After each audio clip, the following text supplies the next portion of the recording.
Silka. Silka gamit na mo guys kay kuan guys.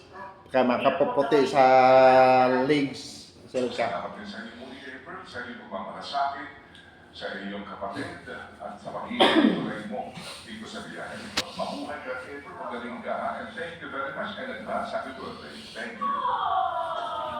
April Sintos for the Paco Alvine. Now it's time for the Daily Brand. The Daily Brand Devotions. Today's reflection with Pastor Jeff Eniscorides. Brad Jeff, mabuhay ka. Good morning. Good morning, Jeff. Good morning sa ating mga taga-subaybay. Magandang magaling po sa ating mga nasa TV, sa radio. Salamat na marami. Marami nagkakapag sa atin para sa pinakamagandang balita today mula sa ating pong The Daily Brand. Go, Brad. Yes, Brad, medyo matraffic, balik back to normal. Galing kaming Antipolo. So, minsan nasa gitna ng traffic kanina. Parang yung of course, normal na to. But then again, minsan, empleyado ka, naisip ko lang yung mga nag-aapang doon and all, nakakapal-hapal. Yung sobrang pagod ko sa trabaho. Na-experience yun naman yung hindi ka pa dumarating sa opisina, pagod ka na. Di ba parang, kasi na ba matindi, yung parang feeling mo, wala nakaka-appreciate, wala nakakakita.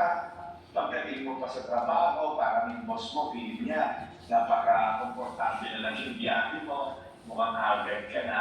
Pero kaya minsan parang, alam mo yun, parang pinakakakita ba ng hirap o ng pagod na dinadala ko sa trabaho. Pero mga nilagyan ng focus verse kung minsan natitindi yan. Sabi ko sa Colossus 3:23, ano man ang gawin ninyo, gawin nyo ito ng buong katatakan na parang ang isang ko ng tayo pinaglilikuran nyo at hindi ang tao.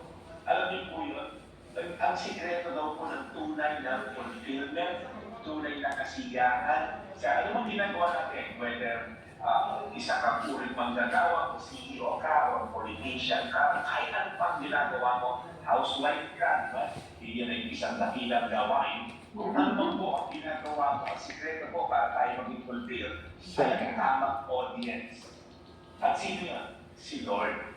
Hindi lang boss mo, hindi lang pamilya mo, hindi lang yung church leader yung parang gusto mong paglikuran.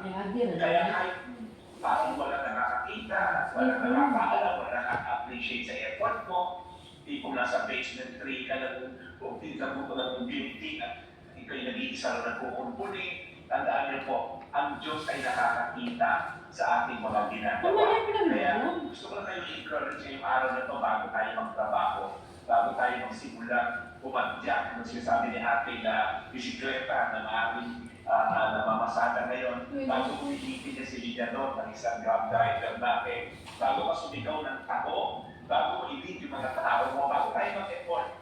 Ang tanongin mo, kanino ba talaga itong ginagawa ko? Mabago po sa perspective natin na we're not here to please people, but we're here to please God. Pag yun ang perspective mo, kapatid, may iba yung Thank you for watching guys. tama, yung